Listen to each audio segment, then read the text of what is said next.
आपको यहाँ जहमत दी। किसी भी आम साइल का या मुलजिम का केस हो तो ये उस पर लाजिम है कि वो अदालत के रूबरू, अदालत के मुकर्रर करदा वक्त में अदालत के सामने पेश हो। आज तोशाखाना का ट्रायल इस्लामाबाद की सेशन कोर्ट में उस पर समाअत होनी थी और कोर्ट का टाइम होता है 8:30 बजे। 1:38 हो चुके हैं, अभी तक मुलजिम इमरान अहमद न्याजी साहब कोर्ट में तशरीफ नहीं लाए। ये एक मामूल बन चुका है कि जब भी कोर्टों के सामने कोई तारीख हो, जब भी कोर्टें आपको बुलाएं, आप पे ये लाजिम है कि आप वहां पे अपना दफा भी पेश करें, अपनी हाजिरी भी इंश्योर करें और जो कोर्ट की कार्रवाई है उसमें भरपूर अपना किरदार भी अदा करें और हिस्सा भी लें। अब आज से 2 रोज कबल इसी कोर्ट के वारंट गिरफ्तारी की तामील करवाने इस्लामाबाद पुलिस गई थी। इस्लामाबाद पुलिस का ये मुकदमा नहीं है। जो इस्लामाबाद पुलिस को कहा गया वो कोर्ट का ऑर्डर था जिसकी तामील करवाने इस्लामाबाद पुलिस गई थी कि ये आपके वारंट हैं कि आपने 7 मार्च को इस्लामाबाद की सेशन कोर्ट में पेश होना है। अब सुबह से लेकर अब तक 2 बार उनके वकील साहब आए हैं और उन वकील साहब के पास वकालतनामा भी नहीं था। और जब उनसे पूछा गया कि आप किसके बिहाफ में, उन्होंने कहा जी मैं इमरान खान साहब का वकील हूं। हर पेशी पे एक तो वकील तब्दील हो जाता है और 2 दफा उनसे पूछा गया तो उनके पास वकालतनामा नहीं था। किसी भी मुकदमे में जब फर्द जुर्म आयद होनी हो तो वकील ना सिर्फ अपना वकालतनामा जमा कराता है बल्कि मुलजिम को अदालत के रूबरू पेश भी करवाता है। तो अभी तक इमरान न्याजी साहब पेश नहीं हुए। वो एक शदीद डर और खौफ में मुब्तला हैं इन केसेस को लेकर। और जब इंसान अपने आप को ये तसल्ली देना शुरू कर दे कि ये मामूली केस है तो फिर समझ लीजिए कि उसके अंदर इस केस का डर और खौफ बैठ चुका है।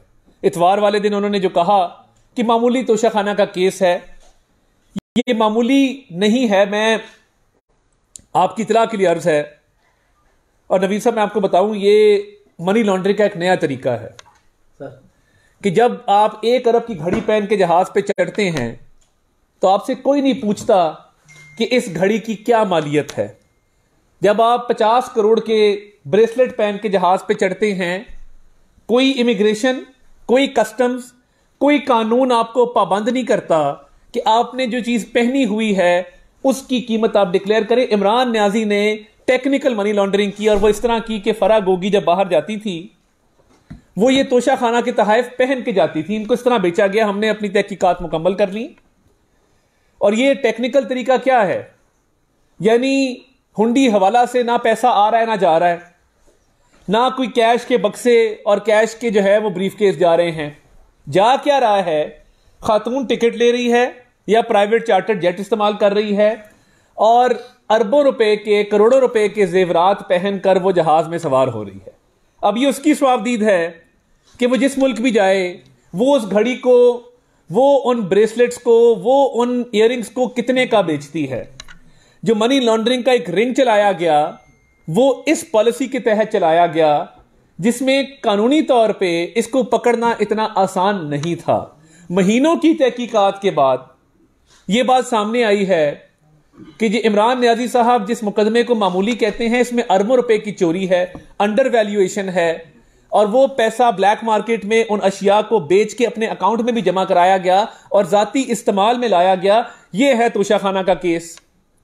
अब इधर इस्लामाबाद F6 में टाइम जोन नामी दुकान से एक जाली रसीद बनवाई गई, वो भी एक जुर्म है। यानी जो खाना काबा के डायल वाली घड़ी है जो सऊदी वली अहद की तरफ से मिली, बंदा तबरकन रख लेता है अपने पास कि इस पे खाना काबा बना है। एक दोस्त मुल्क के सरबराह और एक ऐसे मुल्क के सरबराह जो खादिमैन हरमैन शरीफैन भी हैं, उनकी तरफ से एक तोहफा आया है, मैं इसको ना बेचूं। और वो दुनिया में एक चीज था, उसकी भी कदर नहीं की गई, उसको भी ब्लैक मार्केट में फरोख्त किया गया। ग्राफ का एक सेट है, उसके साथ भी यही सलूक हुआ। अब ग्राफ की वेबसाइट पे जिस येलो डायमंड की अंगूठी की कीमत $9,85,000 है, वो पूरा डायमंड स्टडीड सेट कितने का होगा? वो 3 अरब रुपया लगभग उसकी कीमत है। और ये वो हैं चीजें जो अंडर वैल्यू, जो इमरान खान साहब और बुशरा साहिबा वजीर आजम हाउस से बाहर नहीं ले जाने देते थे। वहीं पे एजिलेंट एक कंपनी है, उसका वैल्यूएटर आता था, वहीं पे कस्टम वाले आते थे। और वो जो आपने ऑडियो सुनी कि मुलाजमों को झाड़ा जा रहा है कि तुमने इसकी तस्वीरें क्यों खींची, यानी उन तहाइफ से और दौलत से इतना लगाव और इतनी उनसियत है कि उसको अपनी नजरों से भी दूर करना इनको गवारा नहीं है। बाकी पोस्टिंग, ट्रांसफर के कमीशन, ठेकों के कमीशन, करप्शन का पैसा जो फराह गोगी ने इनको कमा के दिया, वो अपनी जगह पे। क्योंकि फराह गोगी को एमनेस्टी किसने दी थी 2019 में? पता था, मेरे निकाह की भी गवाह है, मेरे घर में इसका आना जाना है, मेरी करीबी है। 2019 में एमनेस्टी दी, 32 करोड़ रुपया माफ करवा दिया।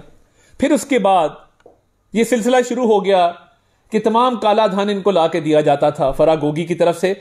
अगर नहीं था तो फराह गोगी की सफाई इमरान खान ने टीवी पे क्यों दी कि फराह पब्लिक ऑफिस होल्डर नहीं है?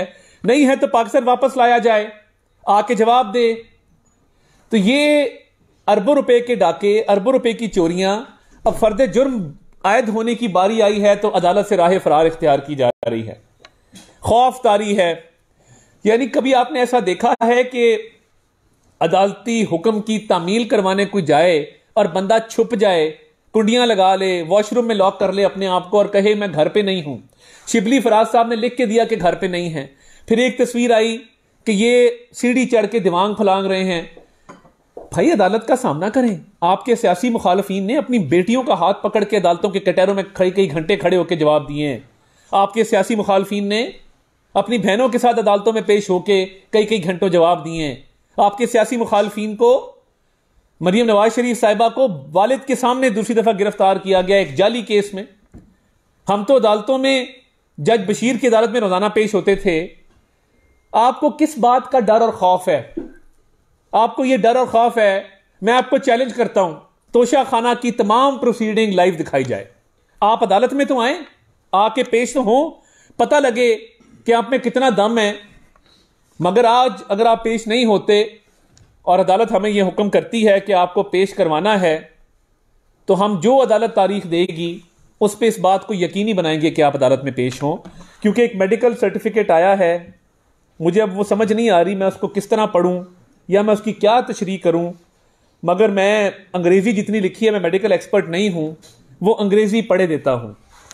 That mister Imran Niazi is suffering from serious medical conditions wherein his leg is still in process of recovery, वो ठीक ही नहीं हो रही, while doctors have also recently discovered rectal prolapse and hemorrhoids.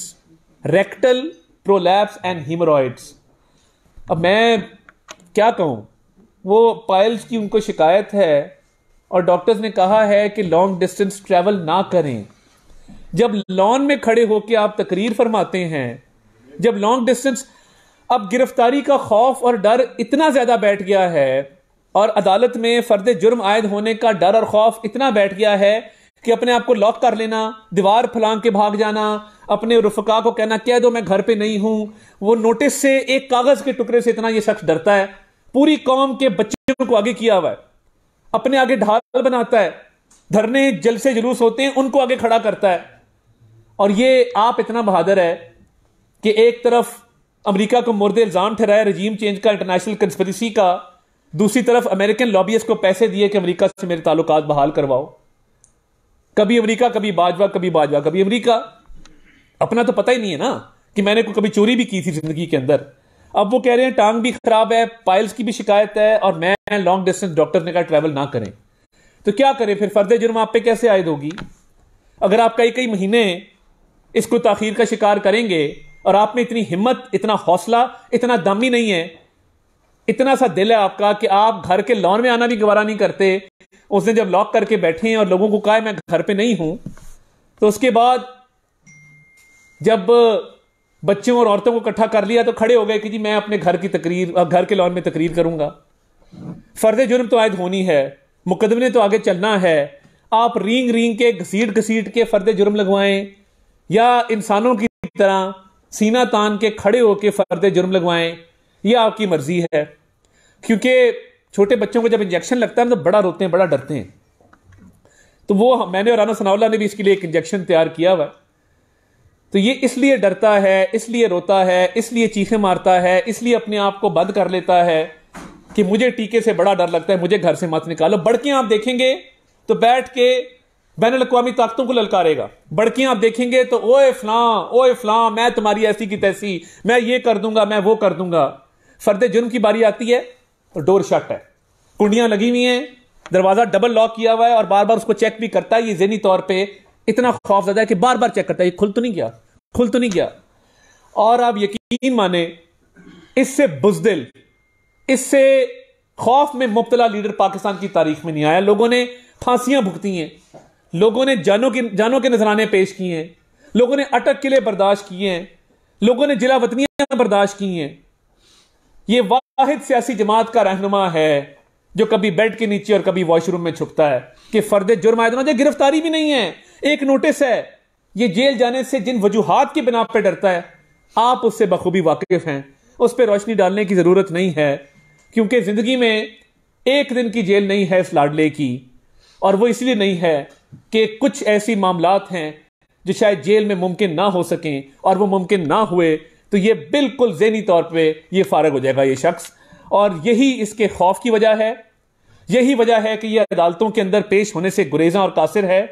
और आज अदालतें जब बुला रही हैं तो ये जो दो झंडे लगा के अभी भी वज़ीर आज़म समझ के अपने आप को बड़के मार रहा है, लोगों को तड़ियां लगा रहा है, मगर अपनी हालत ये है कि अपनी हालत पतली है, और इतनी पतली है कि शायद ये किसी ज़हनी मर्ज का शिकार ना हो जाए इस खौफ के अंदर।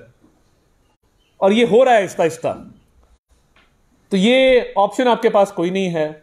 आप जत्था लेके आए, अकेले आए, डंडे लेके आए, कील लेके आए, आप जैसे भी आए, खौफ का साया आप पे मंडलाता रहेगा। अदालत के कटहरे में आपको खड़ा होना पड़ेगा। ये नहीं हो सकता कि आप अदालत से राह फरार इख्तियार करें और कई कई महीने इस प्रोसेस को डिले करें। ये लाजिम है कि फर्द जुर्म आयद होगी, अरबों की चोरी का जवाब देना होगा। कोई टांग या कोई पायल्स की बीमारी आपको इस काम से नहीं बचा सकेगी। आप अपने आप को लॉक करें, बेड के नीचे घुसें, दीवार फलांगें या वॉशरूम में लॉक कर लें। आपका एहतसाब हो के रहेगा। आप जो मर्जी कर लें, इदारों को गालियां दें, अफसरान के नाम लें, आपने जो करना है आप कर लें। फराह, गोगी और कप्तान लूट के खा गए पाकिस्तान का हिसाब हम लेकर रहेंगे।